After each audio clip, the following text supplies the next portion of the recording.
Un lundi sans cours dans quelques écoles conventionnées catholiques de la capitale. Ces décisions est du syndicat national des enseignants des écoles conventionnées catholiques. En sit-in devant le cabinet du ministre de l'Enseignement, ces derniers réclamaient l'augmentation de leur salaire en cette période voulue de la gratuité de l'enseignement des bases. Le ministre de tutelle les a invités à la concertation. Désormais, chaque lundi, la journée sera sans école. Ainsi, en a décidé le syndicat national des écoles conventionnées catholiques. Ce lundi, ces enseignants étaient des centaines devant les cabinets du ministre en charge de l'enseignement primaire, secondaire et technique pour réclamer l'augmentation de leur salaire en cette deuxième semaine de l'année scolaire en cours. Ces sit-in, une façon pour ces professionnels de la Craie Blanche de faire pression aux autorités compétentes de manière à revoir à la hausse leurs revenus.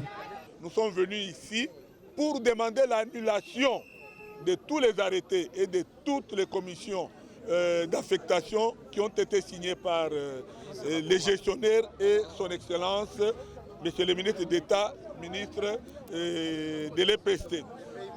Une fois annulé, ça va réduire le nombre de NU.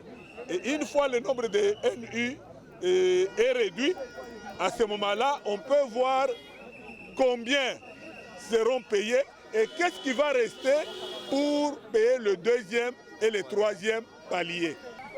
Plus que déterminés à obtenir gain de cause, il fallait donc pour ces enseignants de rencontrer le ministre des tutelles. Willy Bakonga s'est déplacé pour prêter ses oreilles aux revendications de ces personnels enseignants. Les enseignants, c'est une priorité des priorités pour le président de la République, chef de l'État.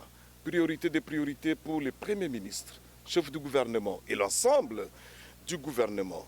Nous mettons un point d'honneur, n'est-ce pas, à la formation et l'éducation de nos enfants.